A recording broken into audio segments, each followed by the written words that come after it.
menjelang Isya, saya bertemu dengan Presiden. Di situ ada Pak Yusuf Kalla. Jadi ada Pak Jokowi, ada Pak Yusuf Kalla, ada Mensesnek, ada Mas Pram, hanya berempat. Terus Pak Jokowi bicaralah, muter-muter ya.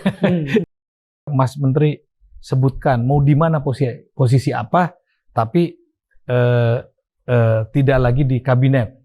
Profesor kan membuat, katakanlah sajalah gampangnya, sebuah cetak biru tentang revolusi mental untuk diterapkan. Katakan paling tidak di ASN dan sebagainya. Tapi mengapa misalnya yang seperti saya baca banyak sekali serangan-serangan, kontroversi terhadap itu, seberapa keras sebetulnya itu Profesor rasakan dan dari siapa? Begitu masuk periode yang kedua, sama sekali tidak ada kesinambungan semangat revolusi mental. Betul. Dan juga guidance ya, panduan reformasi birokrasi. Dengan segala hormat saya kepada Presiden Jokowi ya, revolusi mental itu melayang-layang seperti roh kehilangan badannya, tapi tidak tahu mau pergi kemana. Saya secara pribadi punya keyakinan Presiden Prabowo ini sosok yang mandiri dan matang, ya, bukan orang yang bisa diatur-atur.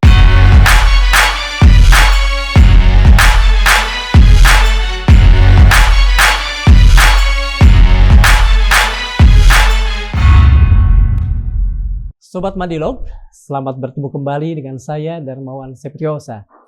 Banyak warga yang bilang kekecewaan paling awal yang mereka rasakan terhadap kabinet Pak Prabowo Subianto adalah bahwa kabinet itu tidak sekadar gemuk dengan begitu banyaknya menteri dan wakil menteri, tetapi juga menyertakan beberapa orang-orang lama yang dirasakan publik kurang kompeten, selain disebut-sebut banyak yang bermasalah. Itu adalah pendapat kita yang awam. Bagaimana tanggapan seorang ahli? Karena itu bersama kita telah hadir di sini Bapak Profesor Yudi Krisnandi, sarjana ekonomi, sarjana hukum dan magister manajemen.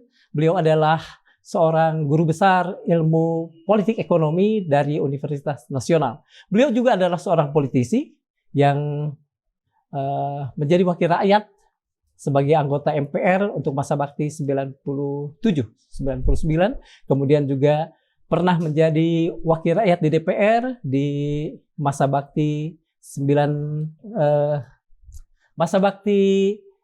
2004-2009 kalau saya tidak salah. Profesor Yudi adalah mantan Menteri Pendayagunaan Aparatur Negara dan Reformasi Birokrasi, yang pada saat itu beliau merilis kinerja akuntabilitas kementerian dan lembaga-lembaga negara. Sejumlah kementerian diberi nilai dan peringkat, terutama berdasarkan tingkat akuntabilitas pertanggungjawaban atas hasil penggunaan anggaran. Tentu saja tidak semua suka, karena ada juga yang mengatakan bahwa Profesor Yudi saat itu telah melakukan kegaduhan politik di dalam kabinet kerja karena penilaian yang rendah terhadap kinerja beberapa menteri. Setelah berbakti sebagai menteri, beliau pernah menjadi duta besar di Ukraina, Georgia, dan Armenia. Tugas yang ditunaikannya dengan sangat baik, terbukti Republik Ukraina pernah memilihnya sebagai Diplomat of the Year pada tahun 2021, serta penganugerahan Order of Merit Third Class pada tahun 2022 yang lalu. Prof, kita mulai saja Prof ya. Bagaimana ketika Profesor Yudi pertama kali melihat postur kabinet kita pada tahun lalu ya? Bukan tahun sekarang. Oktober. 21 Oktober 2023. Ya. 2024. Ya. Terima kasih. Assalamualaikum warahmatullahi wabarakatuh. Waalaikumsalam. Kang Darmawan, saya sangat senang bisa hadir di Madilog ini. Ya, terima kasih atas kesempatannya sehingga saya bisa turut menyumbangkan pikiran saya sebagai seorang akademisi, karena kalau sebagai politisi harus banyak dialog dulu dengan rekan-rekan sejawat supaya tidak diklaim ini seolah-olah suara dari bersama, ya? Kepentingan partai politik atau kepentingan orang banyak. Tapi kalau sebagai akademisi itu lebih bebas. Jadi dalam hal dialog kita pada saat ini saya menyampaikan gagasan-gagasan saya sebagai seorang akademisi. Bukan politisi dan juga bukan birokrasi. Clear. Ya. Jadi memang pertambahan kabinet ya dari 34 ke 48 Betul.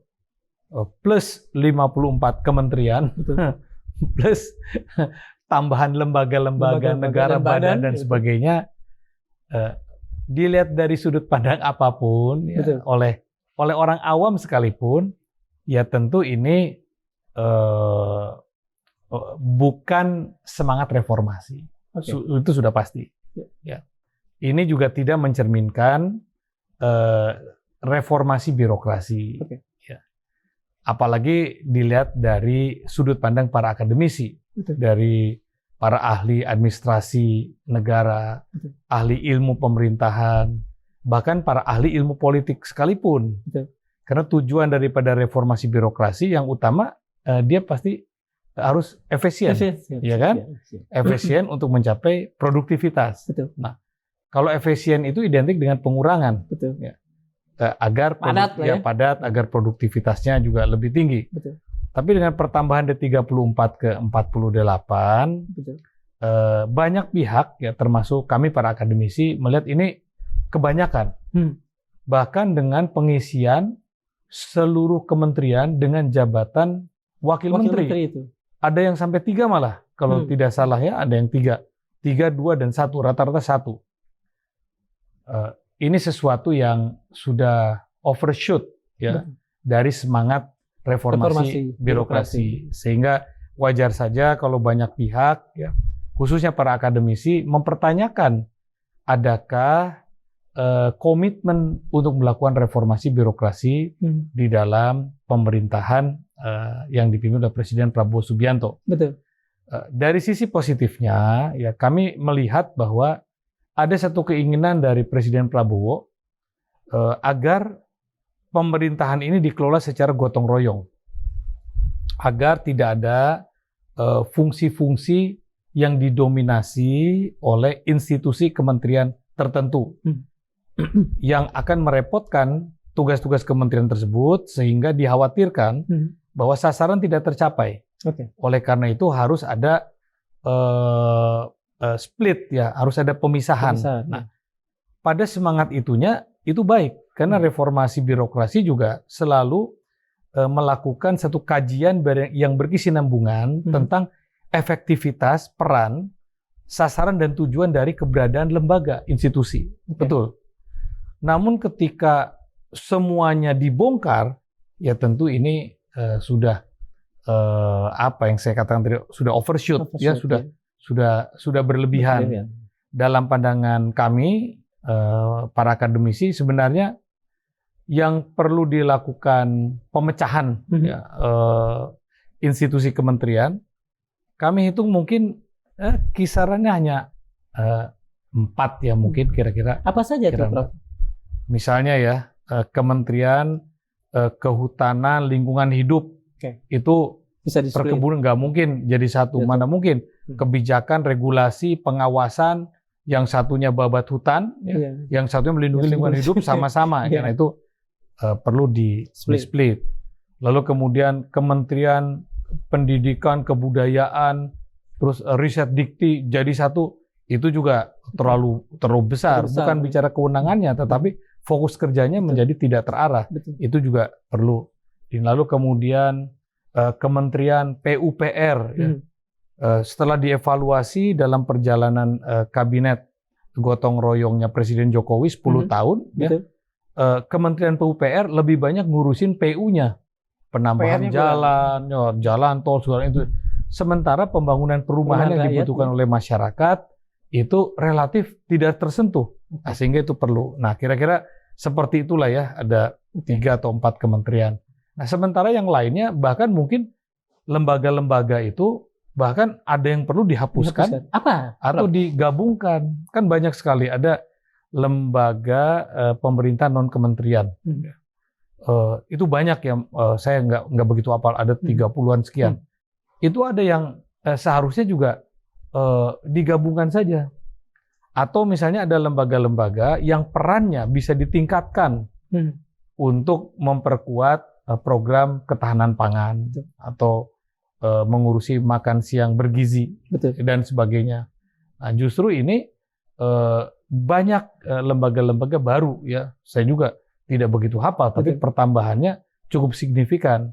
Nah, dengan realitas yang demikian, maka kami berpandangan bahwa reformasi birokrasi di era pemerintahan Pak Prabowo ini ya memang tidak menjadi jargon ya yang diterapkan di dalam pemerintahan ini. Jadi kalau masyarakat mempertanyakan dan sebagainya, ya memang realitanya bahwa tidak ada reformasi birokrasi.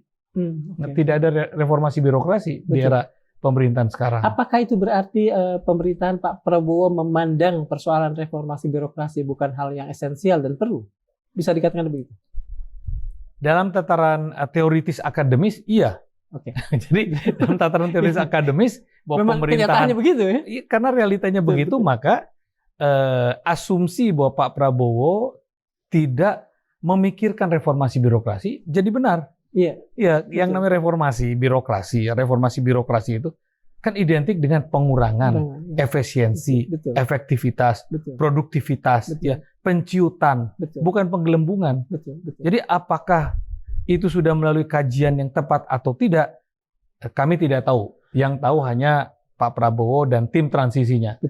Tapi rasa-rasanya kalau semua kementerian harus ada wakil menterinya, ini hampir mirip dengan struktur organisasi birokrasi militer. Coba Anda perhatikan kalau di militer. Dandim ada Kasdimnya, Danrem ada Kasremnya, Pangdam ada Kasdamnya, Asintel ada Wasintel. Semua jajaran birokrasi militer itu selalu dilapis. Kenapa demikian? Karena jajaran organisasi birokrasi militer, kebetulan saya menulis juga soal reformasi militer tahun 1998. Buku saya yang pertama itu tentang teori-teori tentang demokrasi dan perkembangan militer Indonesia. Jadi saya mencermati memang kalau di dalam tentara itu satu misi tugas itu harus terus berkesinambungan. Istilahnya tidak boleh satu detik pun ada kekosongan. Sehingga wakil-wakil itu perlu. Dan wakil-wakil yang ada itu otomatis dia akan menempati jabatan di atasnya pada saat pimpinan berhalangan. Anda bayangkan kalau dalam satu operasi tempur, operasi perang, terus komandannya tertembak, lalu berhalangan. Lah, apakah penyerangannya berhenti? Tidak boleh. Wakil komandannya mengambil alih. Ini harus jalan terus berkesinambungan mencapai satu misi dari satu operasi militer. Memang di tentara begitu. Tetapi di dalam institusi sipil, ya tentu berbeda. Di dalam institusi sipil itu ada sistem birokrasi dan administrasi. Ya. Di dalamnya ada satu proses di mana penempatan orang-orang didasarkan pada sasaran-sasaran tugas yang telah ditetapkan sebelumnya. Ibarat mesin itu saling bersinergi. Ya. Nah, oleh karena itu tidak semua institusi lembaga kementerian, ya, yang kebetulan itu lembaga-lembaga sipil itu memerlukan wakil. Karena di dalam kementerian itu kan ada misalnya satu kementerian pertanian. Ada sekjen Kementerian Pertanian, betul. Ada dirjen-dirjennya banyak, ada inspektor jenderal. Jadi sistemnya berjalan, mekanisme mesin birokrasi dan administrasinya, insya Allah tidak akan terganggu. Misalnya seorang menterinya absen, nah itu berbeda dengan di tentara. Ya, pertanggungjawaban langsung, ya sangat ketat dan harus berkesinambungan. Nah itu sangat berbeda. Oleh karena itu, mungkin saja ada beberapa kementerian yang memerlukan wakilnya. Dengan alasan tertentu. Ya, alasan tertentu, maaf ya, barangkali ada satu kementerian yang dipandang menterinya tidak begitu kompeten untuk memimpin satu institusi kementerian itu. Sehingga perlu dilapis oleh wakil menterinya yang diharapkan bisa mengisi kekosongan dari kompetensi yang diharapkan dari kepemimpinan di kementerian itu. Mungkin. Boleh saya bertanya begini, kalau misalnya setiap menteri ada wakilnya, apakah sebetulnya intrinsik di dalam benak Presiden Prabowo, menteri-menteri ini tidak kompeten tadi? Bisa saja Presiden Prabowo berpikir bahwa sebetulnya menteri ini belum begitu kuat memimpin kementerian itu. Ya. Tapi beliau memerlukan.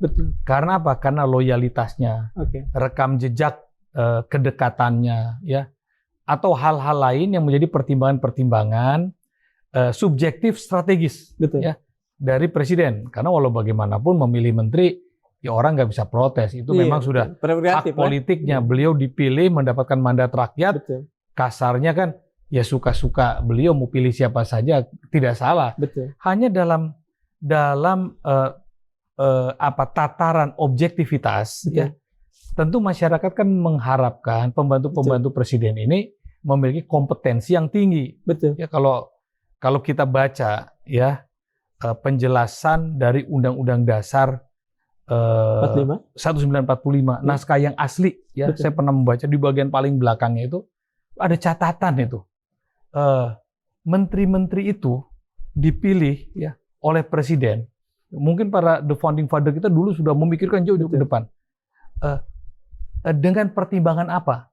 Dengan pertimbangan bahwa menteri-menteri itu harus memiliki ya pemahaman, terus kemudian pandangan, terus kapabilitas yang kurang lebih tidak boleh terlalu jauh kompetensinya dibandingkan presiden. Supaya apa? Supaya tidak ada gap.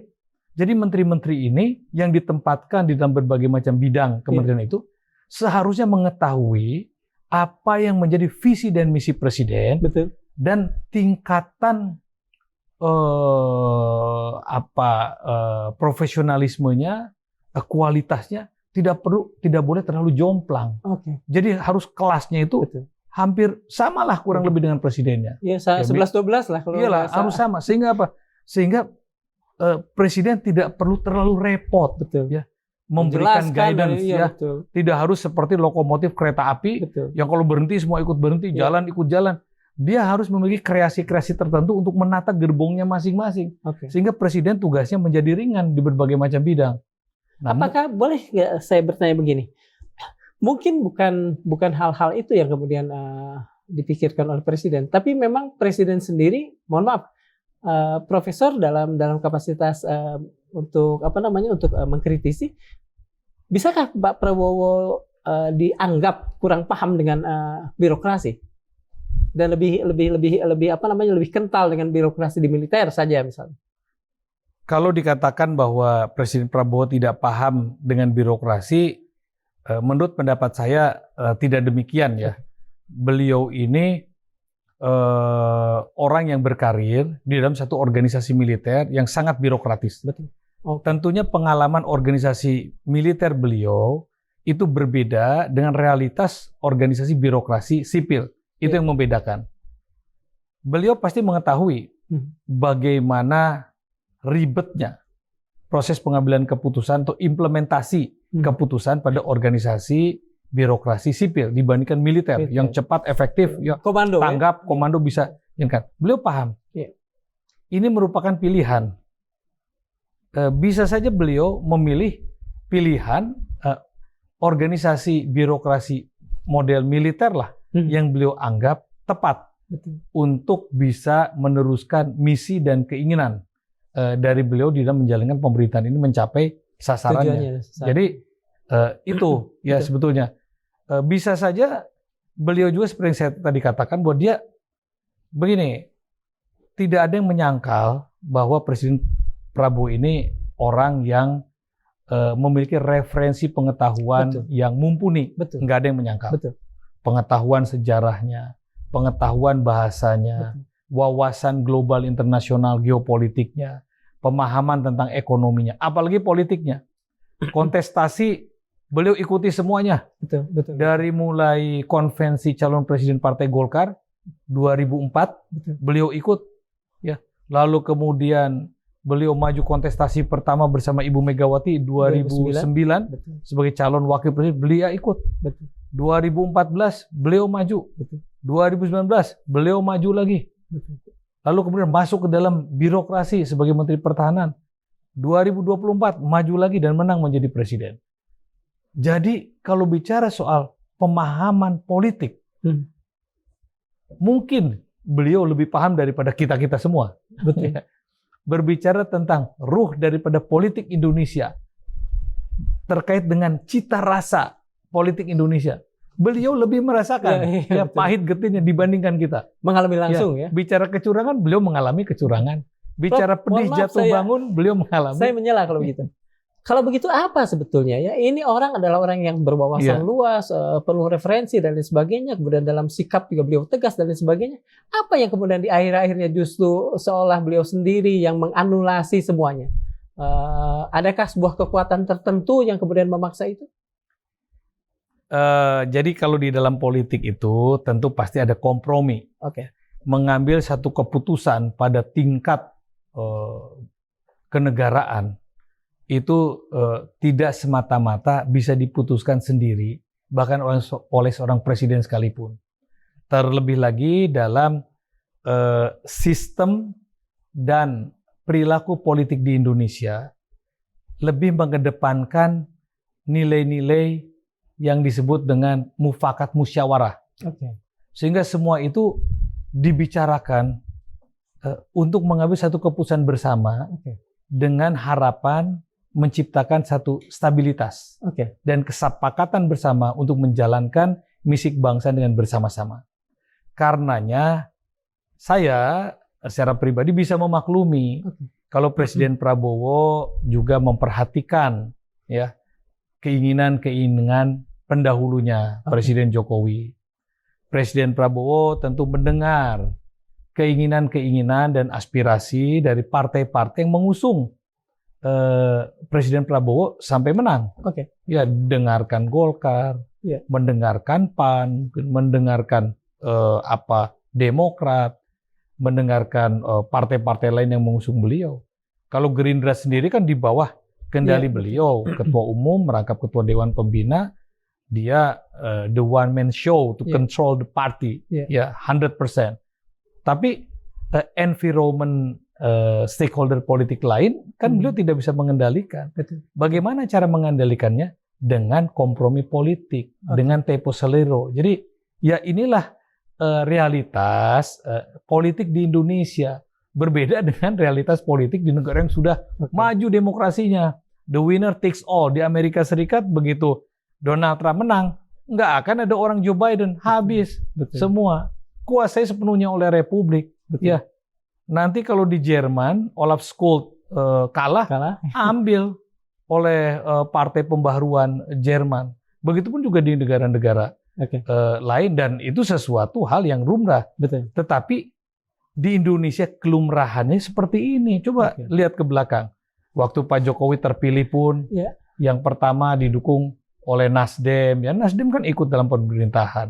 Didukung oleh PKB, PKB ikut di dalam pemerintahan. Ada PDI turut berkuasa. Prof, tapi apakah akomodasi seperti ini yang terlalu luas, terlalu heavy gitu ya pada akomodasi, tidak kemudian justru akan memberikan sisi peorasi, sisi yang buruk pada kata gotong royong. Jadi kemudian gotong royong akhirnya kemudian terjerembab menjadi hampir sama dengan tadi, tidak efisien, tidak pro dengan reformasi birokrasi dan sebagainya. Untuk kalangan terpelajar, ya, seperti kita, ini menjadi absurditas. Ya, suasana yang begini menjadi bertele-tele, terlalu banyak kompromi, akibatnya inefisiensi, ya, tidak produktif dan sebagainya. Tetapi jangan salah, melihat Indonesia itu tidak hanya melihat tataran kelas menengah atas, baik dari sisi ekonomi maupun dari sisi pendidikan. Tapi kan dari tataran masyarakat pada umumnya. Data statistik mengatakan ya lebih dari 70% itu kan tingkat pendidikannya masih setingkat menengah, pendidikan menengah. Artinya kalau menengah itu ya paling tinggi SMA lah, gitu ya. Dan kalau diturunkan lagi yang SMA-nya itu tidak lebih banyak daripada yang lulusan SMP misalnya. Kalau diambil yang D3-nya, ya itu hanya berapa belas persen yang sarjana, apalagi yang doktor ya dan seterusnya. Jadi proses transformasi pemahaman tentang situasi kebangsaan dan bagaimana seharusnya ya dalam situasi tingkat sumber daya manusia Indonesia yang belum merata ya secara kualitas dan pendidikannya, dalam kondisi tingkat kesejahteraan dan ekonominya masih lebih banyak masyarakat yang berada di garis kemiskinan atau sedikit di atas garis kemiskinan dibandingkan mereka pada tataran sejahtera dan makmur. Ini pekerjaan berat, ya. Kita tidak bisa memaksakan bahwa kita idealnya harus seperti konstelasi politik Amerika. di Jerman, di Amerika Serikat, di Belanda, bahkan seperti di Korea pun belum bisa. Prof, begini, ini idealitas ya, sesuatu yang baik gitu. Apakah misalnya tidak justru kita harus menegakkan ini agar kemudian semua orang baik secara sendiri-sendiri ataupun massal itu kemudian dipaksa untuk mematuhi itu dan ikut pada hal yang ideal ini. Bukan kita kemudian terlalu banyak berkompromi. Wah, ini kan masih SMP dan lain sebagainya gitu tataran. Ya, salah satu tugas partai politik itu kan memberdayakan masyarakat. Betul. Memberdayakan masyarakat itu adalah dengan membuat masyarakat mengerti tentang hak-hak dan kewajibannya. Betul. Sebagai warga negara. Betul. Kedudukannya di dalam politik, kedudukannya di dalam hukum, Betul. kedudukannya di dalam ekonomi. Nah, itu tugas partai politik. Okay. Nah, pertanyaannya, apakah partai-partai politik di era Presiden Prabowo sekarang ini, ataukah di era sebelumnya, melakukan era Pak itu? Jokowi, melakukan itu atau tidak? Oke. Nah, Iya. dalam pandangan objektif, mungkin ada yang melakukan itu, tapi tidak banyak. Betul. Ya.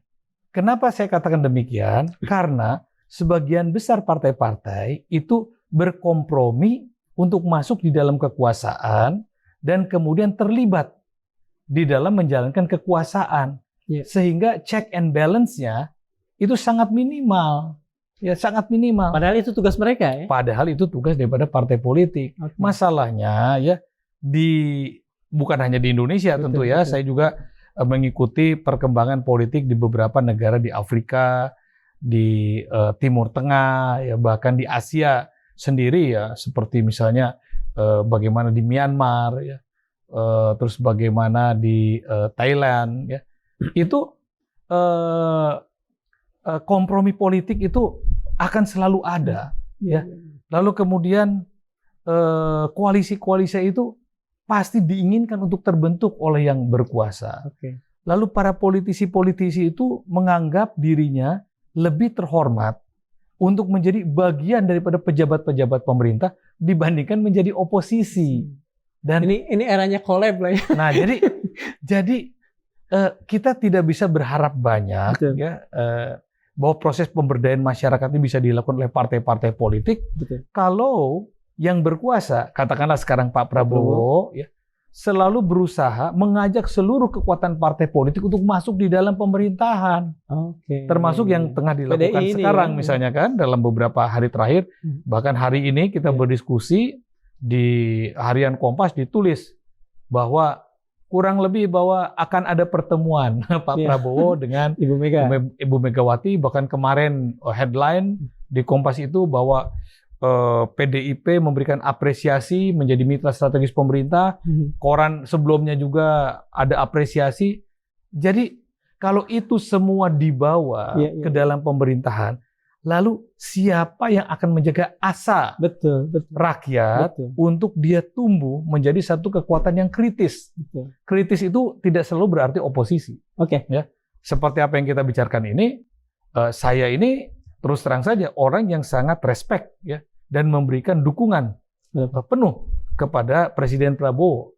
Walaupun saya bukan menteri di kabinet, bukan pejabat ini. Kenapa? Karena saya tahu betul sejarah politiknya Pak Prabowo. Saya juga sebagian dalam sejarah politiknya juga saya terlibat, berkawan baik dengan beliau. Ya, dia orang yang memiliki cita-cita yang luhur untuk Indonesia. Dia orang yang layak kita dukung saat ini. Orang yang layak kita dukung saat ini. Namun bukan berarti semua orang harus berbondong-bondong ikut ke dalam pemerintahannya. Betul. Kalau semua orang ikut berbondong-bondong ke dalam pemerintahannya, siapa yang akan memberdayakan? Betul. Ya, cara berpikir rakyat, kedudukan rakyat, kekurangan-kekurangan dari program-program pembangunan yang mungkin tidak sampai kepada rakyat. Dan tidak ada dialektika juga pada akhirnya. Ya, akhirnya semu satu tatanan demokrasi ya, tanpa sikap kritis yang dibangun dari entitas masyarakatnya, tanpa kehadiran partai-partai politik yang mau bekerja untuk memberdayakan masyarakatnya supaya pinter. Ya, ini tidak akan membawa kemajuan bagi perkembangan demokrasi dalam jangka panjang bagi negara itu. Oke, Prof, saya tuh sebetulnya ingin kemudian mengelaborasi ini ya, termasuk misalnya pada perkembangan terakhir PDIP itu. Tapi ini masih ada beberapa hal yang mungkin urgent juga untuk saya tanyakan. Berkaitan dengan pembentukan kabinet, itu kan beredar rumor bahwa pada tanggal 13 Oktober kalau saya tidak salah, Pak Prabowo dipanggil ke Solo dan lain sebagainya. Dan pada saat itu rumor juga ya, ada beberapa, mungkin bukan tekanan, ada beberapa permintaan dan ada beberapa pencoretan dari nama-nama yang sudah ada. Kalau misalnya saya ingin bertanya pada Profesor Yudi, seberapa valid sebetulnya rumor ini? Saya tidak tahu persis ya apa yang dibicarakan pada saat itu Presiden masih Pak Jokowi kan, betul, mengundang Pak Prabowo di hari Minggu ya, kalau betul, tidak salah tanggal 13 ya. Oktober, 1 minggu sebelum Pak Prabowo dilantik, Betul. datang ke Solo ya, lalu didampingi oleh, di foto kan ada di fotonya juga, didampingi oleh Mensesnek sekarang ini Pak Prasetyo. Betul. Lalu kemudian ada Pak Dasko, di situ kan ada Pak Prabowo dan Pak Jokowi. Apa yang dibicarakan secara persis, saya tidak tahu. Tapi rumors yang berkembang begitu kuat, ya, yang memberikan stigma bahwa yang mengatur pembentukan kabinet itu adalah Presiden Jokowi. Betul. Dan Pak Prabowo atau siapapun ya, yang berada di lingkaran dekat Pak Prabowo tidak bisa menyangkal itu, ya, karena realitasnya semua orang menyaksikan Pak Prabowo dipanggil ke Solo, bertemu dengan Pak Jokowi, lalu kemudian masuklah kurang lebih 16 menteri-menteri di era Pak Jokowi di dalam kabinet Merah Putih. Betul. Itu mau dibantah seperti apapun, stigma yang terbentuk ya di kalangan masyarakat yang peduli pada politik menyampaikan bahwa Pak Jokowi lah yang paling memiliki dominasi terhadap penyusunan itu. Ya itu suatu realitas, walaupun kenyataan yang sebenarnya kita tidak tahu. Kenyataan yang sebenarnya kita tidak tahu. Ya masyarakat kan hanya mengkait-kaitkan seperti kita lah sama mengkaitkan benar juga mungkin karena 16 menteri di era Pak Jokowi masuk semua, padahal mungkin di dalam penilaian ya kalangan masyarakat politik katakanlah ada beberapa menteri yang seharusnya tidak pantas ya masuk lagi. Karena apa? Karena walaupun belum terbukti korupsi, tapi sudah dibicarakan di mana-mana namanya. Di pengadilan ya, atau mungkin walaupun dia baik, tapi kompetensinya ini dibicarakan masyarakat meragukan. Tapi kok bisa masuk? Nah, berarti kemudian muncullah stigma itu. Jadi kalau saya berada pada posisi Presiden Prabowo ataupun pada posisi lingkaran utamanya, ya terima saja stigma itu. Terima saja. Karena walau bagaimanapun dalam realitas yang tadi saya sampaikan di awal, bahwa pembentukan kekuasaan politik ya di dalam pemerintahan Indonesia pasca Pilpres ini memang harus kompromi. Harus melibatkan banyak orang karena kita mengedepankan nilai-nilai musyawarah mufakat untuk menciptakan stabilitas tadi. Kita nggak mau gaduh lah, kira-kira itu. Jadi itu terima saja. Nah, tapi kan saya secara pribadi meyakini bahwa nggak mungkin Pak Prabowo ya selamanya di bawah stigma bayang-bayang presiden sebelumnya atau siapapun lah. Ya. Itu sikap itu udah mulai terlihat atau belum atau bagaimana, Prof?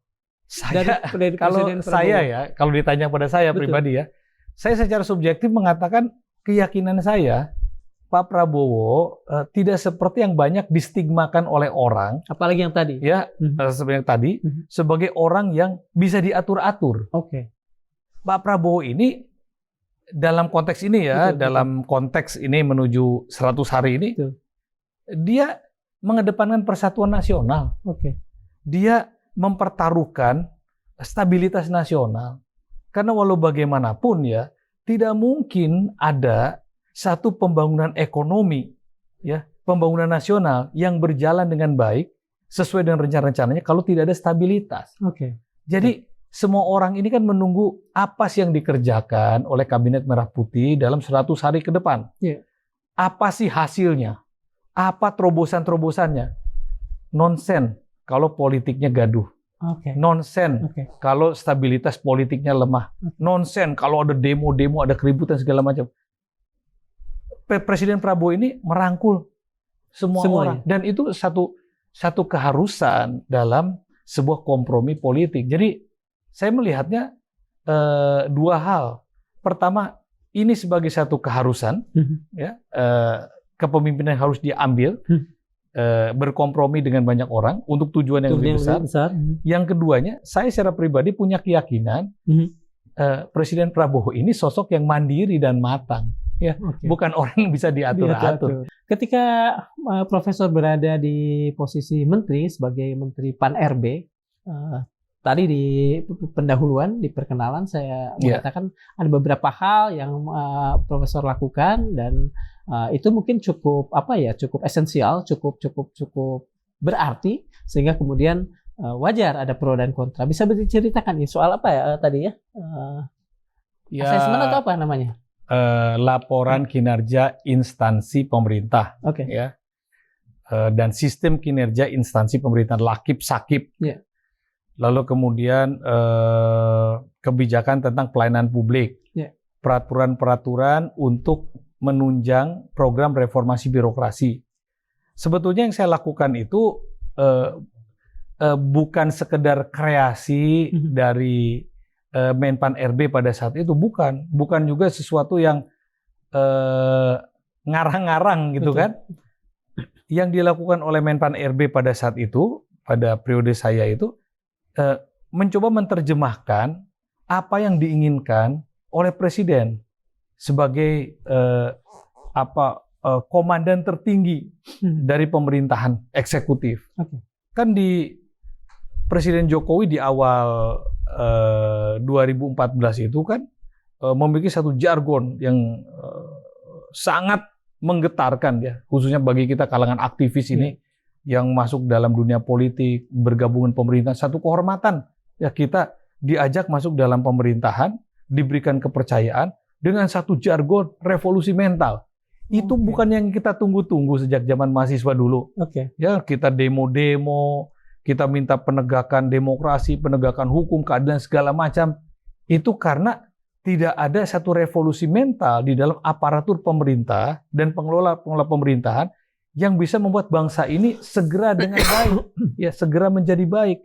Jadi ketika Presiden Jokowi mengatakan, saya kalau terpilih nanti akan melakukan revolusi mental, kan kita semua bergabung, tertarik. Ya, jadi ketika saya diberikan tugas sebagai Menpan RB, bagaimana mengimplementasikan semangat revolusi mental itu dalam reformasi birokrasi. Oh, saya lihat. Pertama, ini bagaimana cara membuat supaya orang-orang ini tidak hanya sekedar disiplin, tapi punya kepatuhan dan punya integritas yang tinggi. Jangan korupsi lah, jangan ngutak-ngatik anggaran-anggaran pemerintah. Sehingga dibuatlah sistem aturan-aturan yang membuat supaya efisien, terus bisa kelihatan. Ya misalnya apa? Seluruh aparatur sipil negara diwajibkan untuk membuat laporan harta kekayaan aparatur sipil negara, LHKASN. Sebelumnya tidak ada. Kenapa? Sebelumnya itu yang diwajibkan hanya pejabat negara. Harus lapor. Tapi loh, kenapa pejabat-pejabat selain menteri tidak lapor? Saya lapor pada Presiden. Oh iya, masa cuma menterinya aja yang harus bertanggung jawab? Semua yang menerima uang dari negara melaksanakan tugas negara harus lapor. Dibuatlah itu. Itu caranya menerjemah revolusi mental. Terus saya lihat lagi oh iya, pelayanan-pelayanan publik ini ribet birokrasinya. Harus bikin satu model pelayanan publik yang satu pintu. Kita buat, nggak boleh lagi tuh orang ngurus satu izin datang sampai ke 8 instansi. Buat, ada tempatnya sendiri. Bikinlah model-model pelayanan publik satu pintu. Lalu kemudian kita lihat lagi, ini setiap bulan November, Desember, Januari, kok banyak sekali pengeluaran, begitu ditotal nih triliunan. Untuk apa rapat-rapat? Rapat apa? Akhirnya kita bikin aturan larangan menggunakan fasilitas-fasilitas di luar fasilitas pemerintah untuk kegiatan rapat-rapat. Efisiensinya triliunan itu. Dalam 1 tahun itu hampir 15 triliun. Jadi sebetulnya kalau pemerintah sekarang, ya Menpan RB, konsultasi dengan Presiden, bagaimana caranya untuk bisa mengalokasikan anggaran yang produktif untuk program unggulan Pak Prabowo, seperti misalnya makan bergizi gratis, ya, atau program pemberdayaan petani, atau program swasembada pangan, atau program pemberdayaan UMKM, ya, atau apalah membuat sawah segala macam. Itu aturan-aturan yang pernah dibuat, ya, di saat periode Pak Jokowi yang pertama untuk ASN dalam upaya efisiensi tadi itu diberlakukan saja. Itu luar biasa. Kalau begitu boleh nggak saya bertanya? Sepeninggal Profesor dari kementerian itu, apakah aturan-aturan itu tidak berjalan, tidak dijalankan? Dengan segala hormat saya kepada Presiden Jokowi, ya, pada saat itu ketika beliau memasuki periodenya yang kedua, ya, atau menjelang periode pertama itu sudah mulai masuk periode kedua, beliau tidak memberikan guidance yang jelas tentang bagaimana tindak lanjut revolusi mental, bagaimana implementasi reformasi birokrasi. Dan sekalipun di awal pemerintahan Presiden Jokowi itu, saya ingat tuh belasan lembaga non kementerian itu dihapuskan. Ya. Wakil-wakil menteri itu hanya disisakan wakil menteri keuangan, ya, saya ingat wakil menteri keuangan satu, dan wakil menteri luar negeri. Bayangkan hanya 2 dari semua menteri punya wakil, hanya disisakan 2, betul-betul direformasi. Lembaga-lembaga itu fungsinya dipadatkan.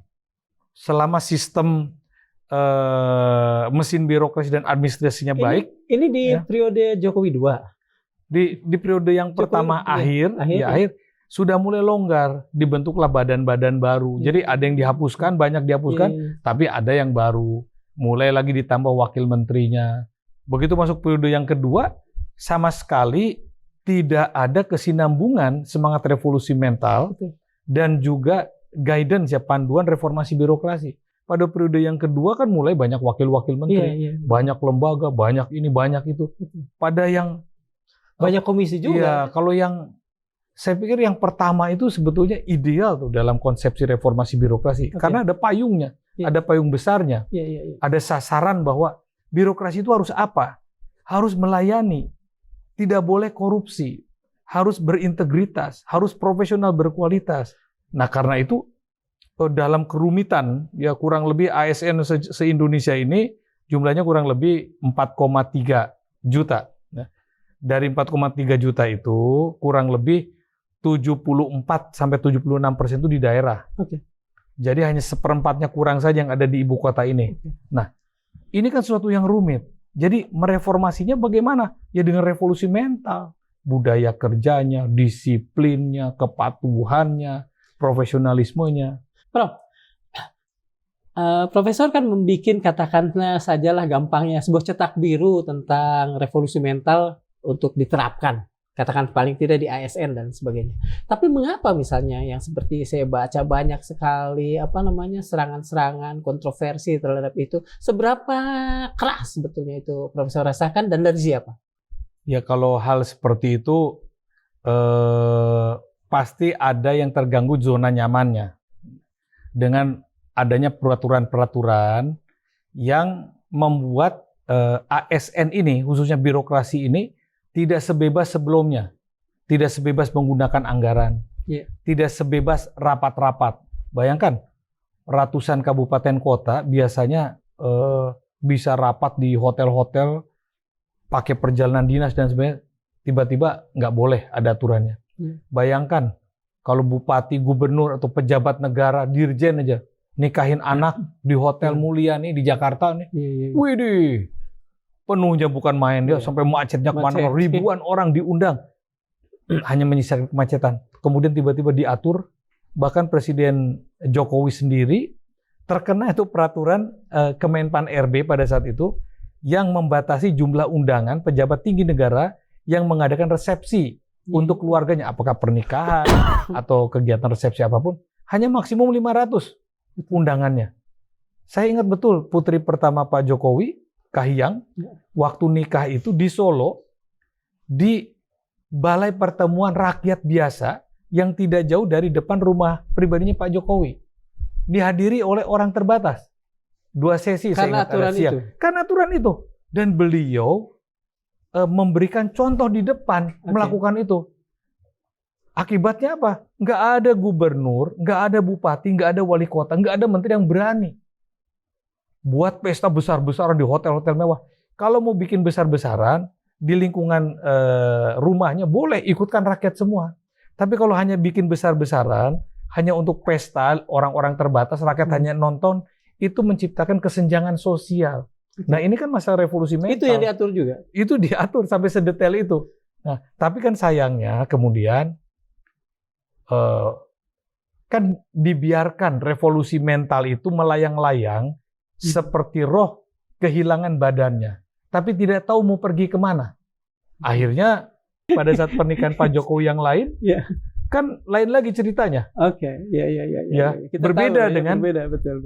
Pernikahan putrinya yang pertama. Melibatkan dan sekian banyak. Akhirnya pejabat-pejabat juga begitu. Saya pernah menghadiri salah satu pernikahan pejabat polisi, bintang 3, waduh mewahnya bukan main, ya di mana tuh di Expo Internasional di Tangerang itu, ya Allah, sampai susah sekali mau salaman. Ya kalau revolusi mental itu keteladanan tuh di komandan tertinggi. Kalau komandan tertinggi membackup bawahan-bawahannya untuk melakukan hal-hal yang baik, kebawa akan semakin baik, semakin baik. Atau sang komandan ini nggak tahu bahwa kemudian konsekuensinya bagi dia sendiri sempat pahit itu. Ya, kami ya tidak tahu secara pasti ya. Alasan dibalik kemudian kenapa kendor revolusi mental itu. Kenapa reformasi birokrasi itu dibiarkan ya. Kenapa aturan-aturan yang memang arahnya pada saat itu untuk memperbaiki birokrasi kita supaya efisien, supaya disiplin, supaya lebih baik, berkinerja, punya daya kompetisi yang kuat, itu bisa tercapai, tidak diteruskan. Nah, akibatnya kan banyak implikasinya. Coba Anda lihat CPI, Corruption Perception Index kita, nilainya kan kisaran 34, 30, jauh. Harusnya kita mendekati angka 70 lah. Rankingnya kan di 100 berapa, 14 atau berapa. Coba Anda lihat Global Competitiveness Index, daya saing internasional kita, jauh. Nilainya itu di kisaran 50-an atau berapa. Lawan Thailand saja, apalagi Singapura, nggak usah bicara Singapura. Lawan Thailand, lawan Malaysia jauh. Lalu kemudian lihat lagi Human Development Index kita ya, 2024 ya, yang ditinggalkan oleh Presiden Jokowi. Itu angkanya cuma 74, sekian seluruh dunia. Ya, rankingnya itu kira-kira di dunia kira-kira 100-an lah. Itu sementara ya jangan lawan Korea lah dan dengan sebagainya. Kata lain sebetulnya revolusi mental hanya jadi jargon di awal-awal aja ya. Message-nya apa? Dari indeks-indeks dunia yang mengukur mengenai kinerja ekonomikah, politikah, ya, atau kinerja sosial masyarakat Indonesia, itu diakibatkan oleh satu proses pengelolaan pemerintah yang tidak memperhatikan pentingnya birokrasi. Itu. Betul. Jadi kalau birokrasinya diperbaiki, bayangkan Anda ya, Indonesia ini kan 274 juta rakyatnya, ya. Terus 274 juta rakyat itu diserahkan pengelolaannya kepada kurang lebih 4,4 atau 4,5 juta birokrat dari mulai presiden sampai ke bawahnya. Nah, ini kalau tidak ditata, bagaimana kemampuan mereka mengelola rakyat yang demikian banyak kepentingannya ya, menggantungkan hidupnya pada pemerintah untuk bisa mencapai apa yang dicita-citakan oleh pemerintah sendiri, baik oleh masyarakat sendiri. Jadi kan membutuhkan profesionalisme. Dan di dalam profesionalisme itu harus ada disiplin, harus ada integritas, harus ada kualitas. Itu yang tidak ada. Ya, harus ada kapasitas, bukannya tidak ada. Tidak dijadikan prioritas utama di dalam menata birokrasi. Jadi kalau birokrasinya diperbaiki, ya nggak bisa dibantah. Pengalaman berbagai macam negara, ya yang Human Development Index-nya tinggi, ya, Global Competitive Index-nya tinggi, Korupsi corruption perception index-nya bagus ya, itu pasti balik lagi ketemu apa? Negara-negara Skandinavia, Negara Finlandia, maju, Swedia gitu, negara-negara maju ya. Iya. Di Asianya pasti ketemu Pasti lagi Singapura. dengan Singapura, Korea Jepang, Selatan. Korea Selatan, Thailand, ketemu lagi itu. Oke. Nah, ya kenapa? Coba lihat mereka, birokrasinya hebat. Sebagaimana Pak Anies, Profesor kan juga tidak diminta untuk untuk terus penuh selama 5 tahun. Ya, Kalau Pak Anies kan ada isu matahari kembar lah atau apapun, meskipun mungkin isu itu juga entah benar atau tidak. Kalau Profesor sendiri, apakah persoalan ini, persoalan justru ketika Profesor mau menurunkan urusan reformasi mental itu, justru yang kemudian menjadi salah satu sebab katakan saja dimarginalkan. waktu saya dipanggil ke Istana Negara ya,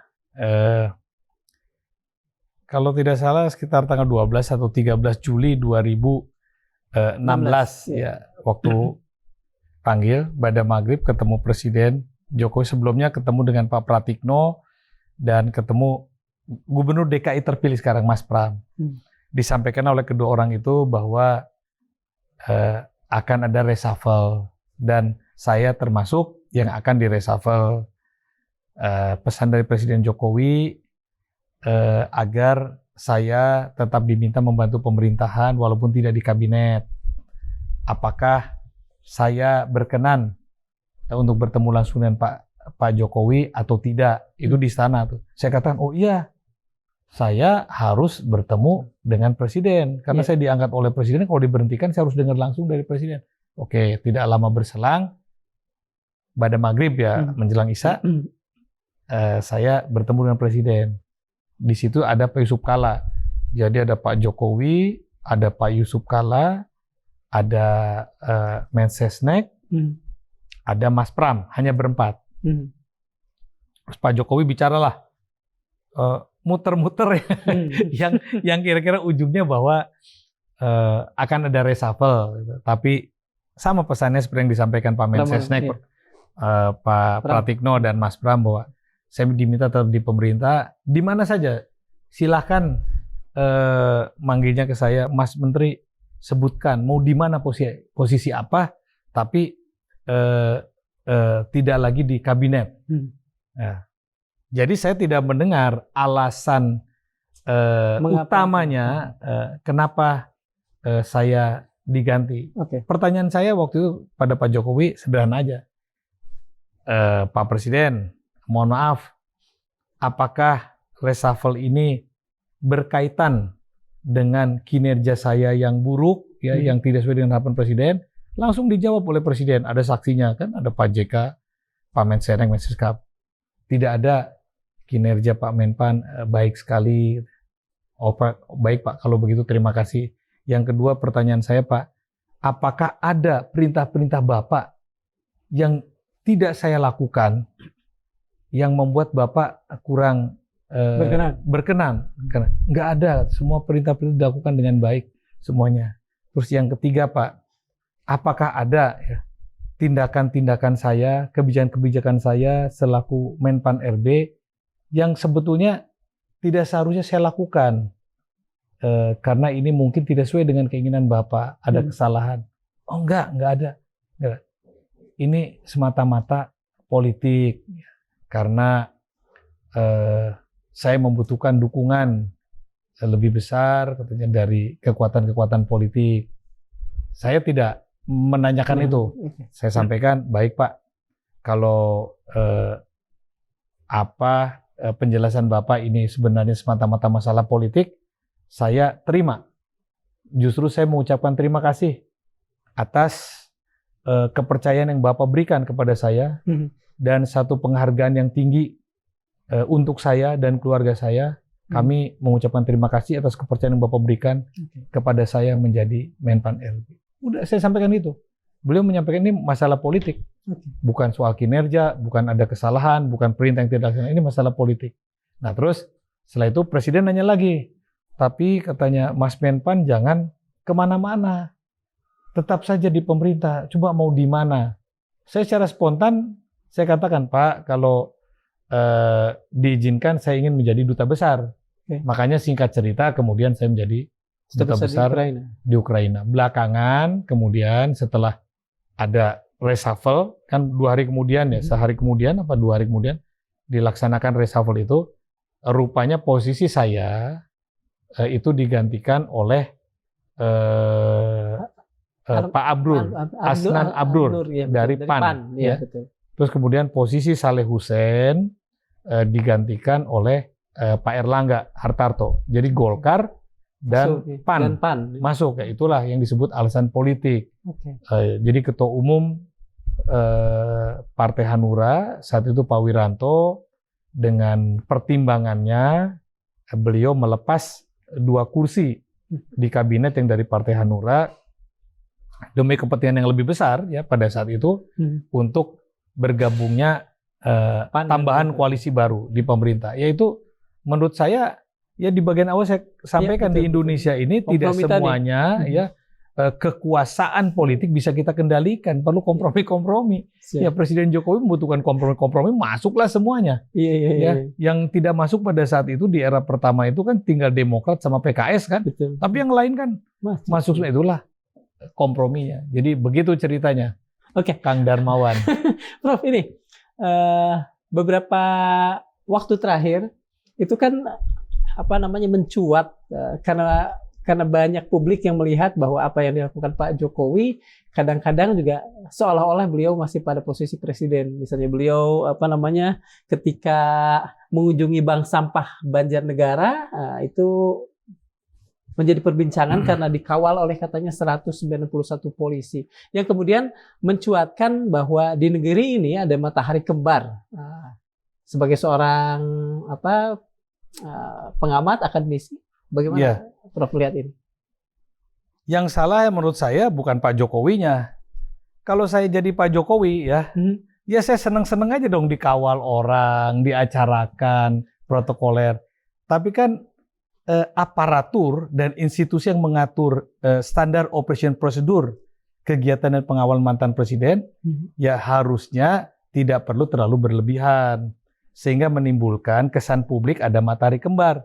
Ya kalau menurut saya kita harus secara objektif ya haknya Pak Jokowi untuk diperlakukan seperti itu. Tapi sebenarnya pemerintah dan negara memiliki aturan bagaimana cara memperlakukannya. Nah, ya harusnya diperbaiki, jangan sampai ada kesan, kemudian publik memiliki kesan ada matahari kembar, jangan disalahkan publiknya, karena aparatur pemerintahnya juga memberikan pelayanan yang berlebihan, tergambar di mata publik seolah-olah ini sama seperti Pak Prabowo, padahal publik menginginkan bahwa perlakuan yang seperti ini cukuplah hanya kepada presiden eksisten, bukan pada mantan presiden. Karena ini kan juga melibatkan anggaran dan lain sebagainya. Tapi kalau sampai kepada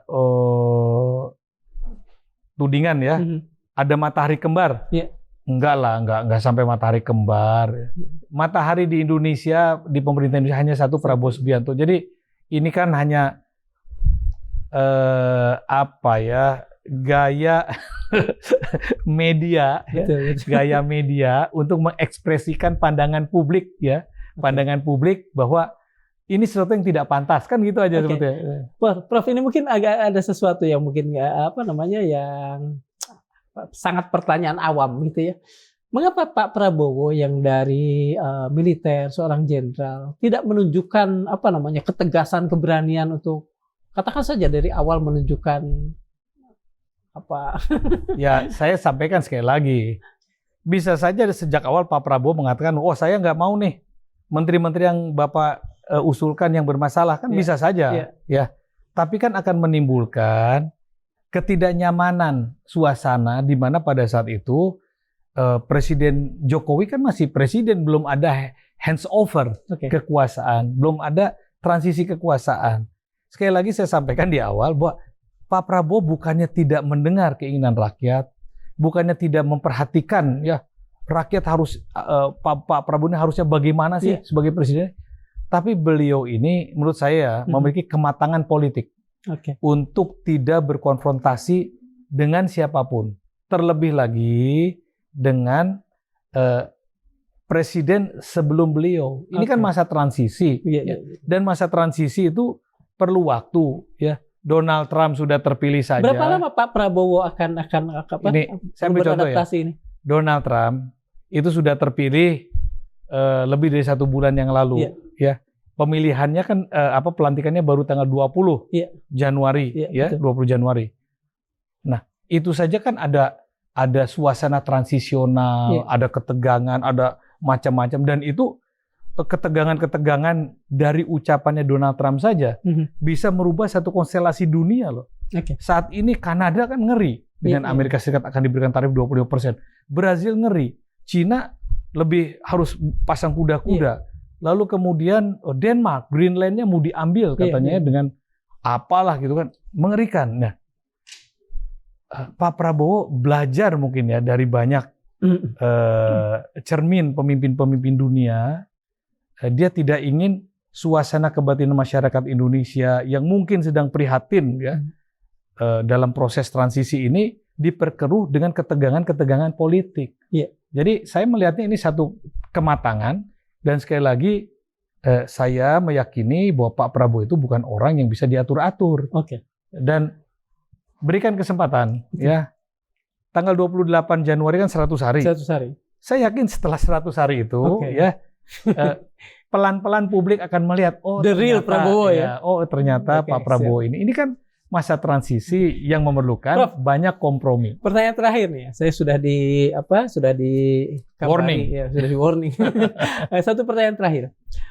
Reformasi birokrasi tidak berjalan, katakan saja, di awal-awal pemerintahan Pak Prabowo, dan itu tentu berkaitan dengan meritokrasi ya, dengan terganggunya lah katakan meritokrasi.